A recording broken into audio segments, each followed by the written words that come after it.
What is up, my basic birches? Today I'm showing you 3 pumpkin projects you can make to get into the fall spirit. First project is a pumpkin, surprise surprise. It can be a cutting board, serving board, charcuterie board, whatever you want to call it.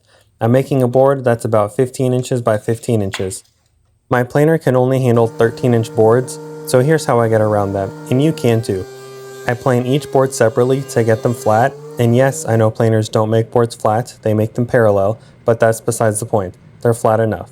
Anyways, glue up the boards. You could use cauls to keep them straight. I'm not because I'm lazy, but I do like to use some small F-clamps on each joint to ensure the ends stay flush.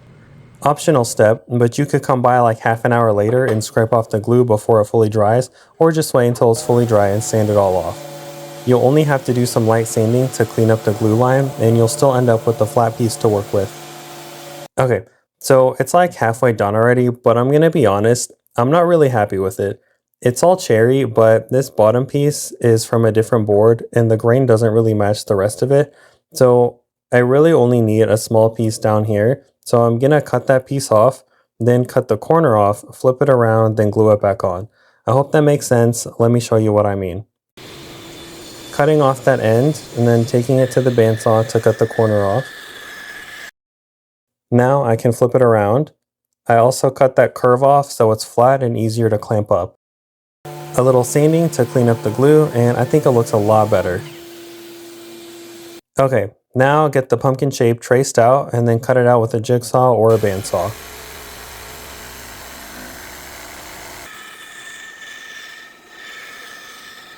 Here's a sanding tip for you.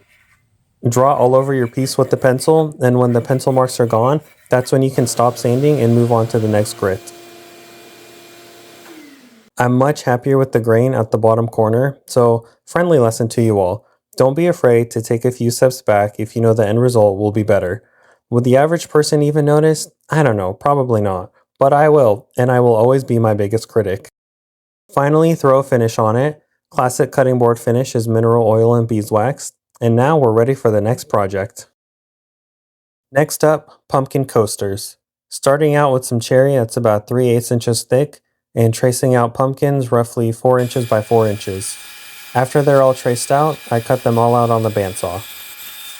I'm adding an 1/8 inch roundover, but the bearing is too big a diameter to get into those small corners, so I have another roundover bit that's still an 1/8 inch, but it has a smaller pilot bearing that can fit into those corners. This is the bit that I'm using, and I'll leave a link in the description if you want to check it out. Finishing off the roundover in those corners, and you can really see a difference. Last step is to add a finish. I'm using lacquer. If you want to be a little extra, you can cut out some cork and stick it to the bottom. So there you go. Make a set, or 3. Give them away as gifts. People will love them.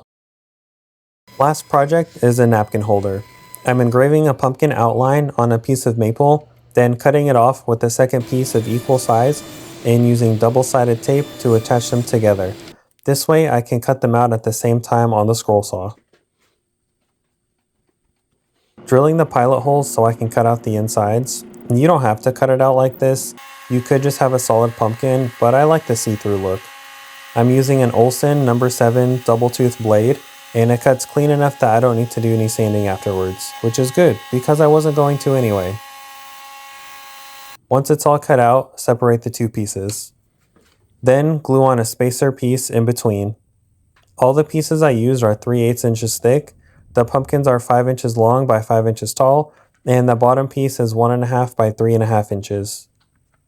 Once the glue is dry, apply a finish. It's best to be on the safe side and use a food-safe finish because it's going to be touching napkins, which may end up touching food that might be consumed. I'm using tung oil, and I think it looks really good. The perfect conversation starter for Thanksgiving dinner.